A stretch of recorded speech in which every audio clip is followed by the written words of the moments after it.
Olá pessoal, nesta vídeo a gente vai falar sobre o terceiro caso do teste de comparação de duas médias. A gente observa o seguinte, quando que eu utilizo o terceiro caso? Então no terceiro caso eu utilizo quando, primeiro, as minhas amostras são independentes. Depois, a gente faz o teste F e a gente consegue comparar, consegue verificar através do teste F que estatisticamente eu posso falar que essas variâncias não são iguais. Essas variâncias populacionais são diferentes, né? Eu não tenho a variância populacional, mas eu consigo estimar que elas são diferentes. Eu tenho a quantidade de dados relativamente pequena, né? Uma quantidade de dados aí menor que 30. Então esses são os pré-requisitos para a gente trabalhar com esse teste, que é o teste T, para comparar. Então a gente observa aqui, né, as amostras elas são independentes necessariamente e pequenas, né? A gente observa aqui que a gente não tem as variâncias populacionais, mas a gente pode considerar as variâncias populacionais estatisticamente desiguais, ou seja, diferentes, né? A gente desconhece elas, mas a gente pode, através de um teste das variâncias amostrais, considerar essas variâncias estatisticamente diferentes, né? Então, nesse caso, a gente utiliza o teste T com essa roupagem, né? Então, se a gente verificar, a mesma coisa, a gente vai fazer um cálculo de uma estatística T, essa estatística baseia nessa equação, né? E a diferença aqui, primordial, é como que a gente olha o grau de liberdade, né? Como que a gente vai olhar na tabela. Então, para a gente verificar esses graus de liberdade a serem olhados na tabela, a gente tem uma nova equação que a gente calcula, essa aqui que está mostrando para vocês, ó. A gente consegue calcular esse grau de liberdade, o qual a gente vai olhar na tabela. Então, a gente calcula aqui, o T calculado, calcula o grau de liberdade para a gente olhar na tabela, né? Eu vou mostrar um problema para vocês. O problema é esse problema aqui, né? Está no próprio material, a gente está falando aí do material da página 192, né? 191, 192, né? E aí eu vou mostrar para vocês e ilustrar o problema. O problema é o seguinte, a gente precisa fazer uma pesquisa para verificar a eficiência de automóveis. Então a gente tem duas marcas de automóveis aqui. Aqui está a primeira, um automóvel que se chama Andaluz, e aqui está a segunda, um automóvel que se chama Reluzente.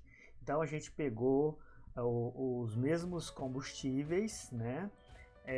E aí 12 unidades do primeiro automóvel para colocar em teste, 10 unidades do segundo automóvel para colocar em teste. Lembrando que tanto aqui com as variâncias estatisticamente diferentes, como variância estatisticamente igual, a gente pode trabalhar, né, com valores diferentes aqui, né, testes com N diferentes aqui.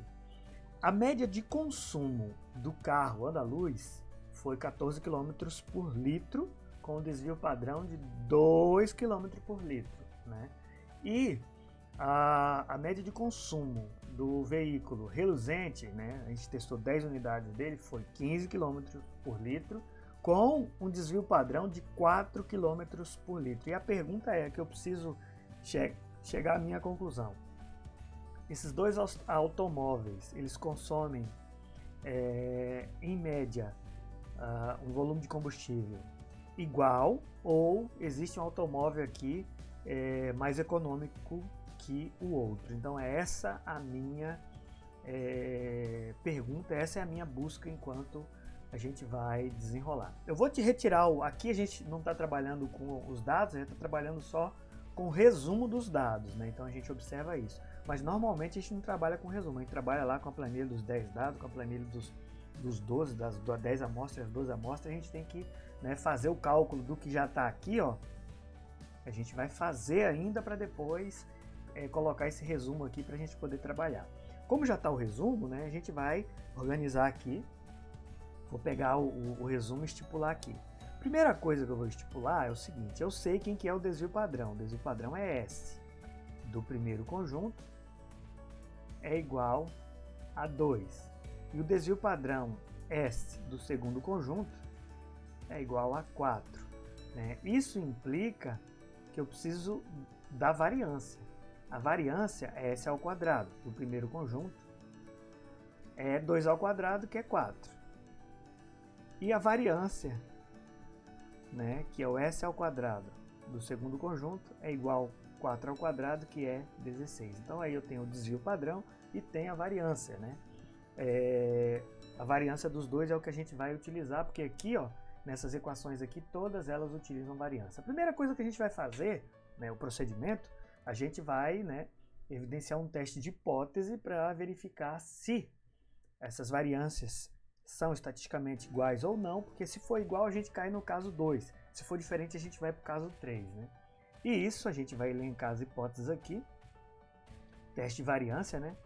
O H0 vai ser a variância populacional do 1 é igual à variância populacional do 2, e o H1 vai ser, ó, variância maior, tá vendo aqui? Que a variância do 1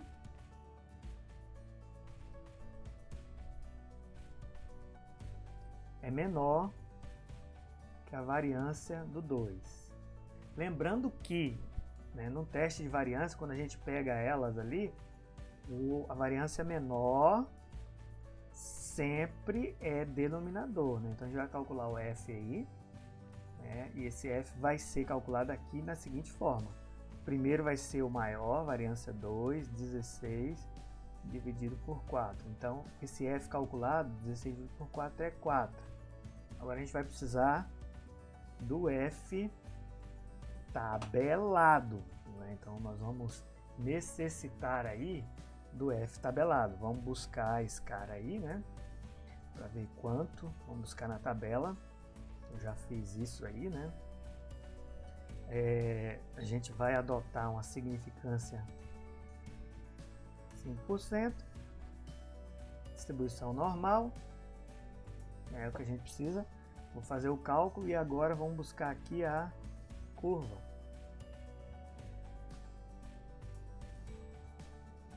A curva é diferente, né? A curva do F é mais assim. E aqui, né, nós vamos ter aí um F calculado. Se a gente observar lá na tabela,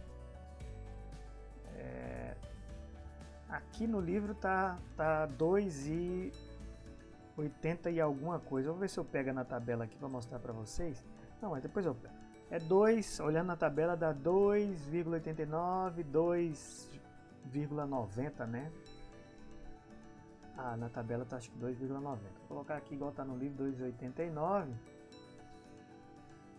E aí a gente observa o seguinte, né? Onde tá esse 4? O 4 tá bem para cá, né? O 4 tá bem aqui, ó. E que região que é essa? Essa aqui é a região de rejeição de H0. Então, se a gente rejeita H0, a gente vai rejeitar que isso aqui é igual. A gente está afirmando que a variância, elas são desiguais. Existe uma variância maior que a outra. E aí a gente cai exatamente no próximo, no caso 3, né? Que dados pequenos, né, mais variâncias desiguais, estatisticamente desiguais. Agora a gente vai o teste de hipótese para média, né? Teste de hipótese para média, eu vou falar que a média do primeiro conjunto de dados, do primeiros 10 carros, o consumo deles é igual em média ao consumo dos carros reluzentes. E a hipótese alternativa, eu vou falar que a média de consumo dos carros andaluz, né, 14, né, ela é menor que a média de consumo dos carros reluzentes. Então, ainda vou adotar uma significância aqui de 5% e vou assumir uma distribuição normal. Bom, e aí a gente vai, né? Vamos buscar agora verificar isso. Para a gente verificar isso, a gente vai ter que usar essa equação aqui, ó. Então, se a gente observar essa equação aqui, essa parte aqui, como eu já falei para vocês, a gente está considerando que as médias são iguais duas coisas iguais quando elas são diferentes tende a zero. Então meu t calculado vai ser, aqui eu vou colocar a diferença das duas médias, ó. Então a média do primeiro, que é 14, menos a média do segundo, que é 15, dividido por, aqui eu vou colocar a raiz quadrada de variância do primeiro dividido pelo número de elementos do primeiro. Variância do primeiro é 4, tá bem aqui, ó, dividido pelo número de elementos do primeiro. O primeiro tem 12, né? E mais, né, a variância do segundo, que é 16, tá bem aqui, dividido pelo número de elementos do segundo, que é 10.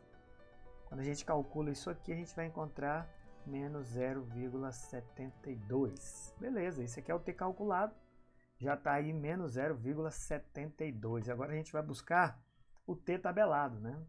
Então, se a gente observar, vou fazer a curva, vou colocar aqui embaixo, né? E vou... aí a curva. A curva é o seguinte, né? Se a gente observar aqui, eu falo que eles são iguais, e aqui eu falo que o primeiro é menor que o segundo. Então, o primeiro menor que o segundo vai ter um número aqui, onde essa parte aqui vai ser a parte que atende esse H1, que é o primeiro menor que o segundo, tá? Para o lado, área de rejeição para o lado esquerdo. Agora eu vou olhar na tabela para ver que número é esse. Para isso, para mim olhar a tabela, eu vou precisar saber quanto equivale esses graus de liberdade. É aí que eu uso essa equação aqui, ó. Tá vendo? Aí eu uso essa equação. Essa equação, vamos usar ela bem aqui, né? Ela, para mim calcular esses graus de liberdade, a gente pode chamar de V ou GL também. Eu vou precisar dividir nesse primeiro passo, ó, a variância do primeiro pelo número de elementos do primeiro. A variância do primeiro, 4 dividido pelo número de elementos do primeiro, 12. Mais a variância do segundo, 16, dividido pelo número de elementos do segundo, né?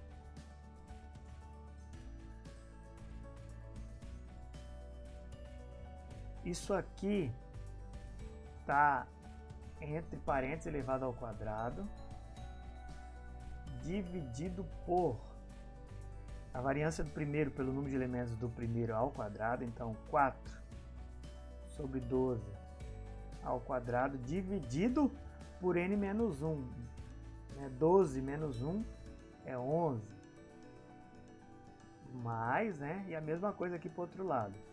Variância do segundo, 16 dividido por 10 ao quadrado, dividido por 10 menos 1, que a gente está fazendo essa parte aqui, ó, é 9. Quando a gente calcula esse valor aí, a gente vai chegar num valor de 12,89. A gente arredonda para cima, vai estar aproximadamente 13. Então, eu vou olhar lá, né? Aí eu vou observar esse tipo de gráfico aqui, ó, ele é unilateral, né? Esse tipo de curva, e a análise que a gente está fazendo é unicaudal ou unilateral, né? A gente vai olhar na tabela nessa perspectiva para o grau de liberdade igual a 13. Então, se a gente observar, né? Vou mostrar para vocês aí, ó. Graus de liberdade igual a 13. Grau de liberdade igual a 13 está aqui. A gente vai olhar no unicaudal. 5% é 1,77, igual tá aqui, ó. Tá vendo? Tá bem aí, ó. 5% unicaudal, essa parte aqui. Grau de liberdade igual a 13, 1,77. Isso quer dizer, né, que aqui, do lado de cá, é menos 1,77. Se fosse bicaudal, eu ia jogar 1 e 77 aqui nesse lado aqui, né? Então aqui está a região de rejeição e aqui está a região de não rejeição. Então onde esse cara tá vendo? Onde ele tá? Ele está mais ou menos aqui, né? Menos 0,72 está mais ou menos aqui. Ele está na região de aceitação de H0. Isso quer dizer que eu não vou rejeitar H0 e as minhas contribuições são que não existe evidências estatísticas para me falar que um carro consome menos do que outro. E nesses termos aí, os dois carros estão consumindo a mesma coisa. Então, tanto faz, se eu for olhar para o quesito da economia, tanto faz um quanto faz o outro, vai dar na mesma. Beleza?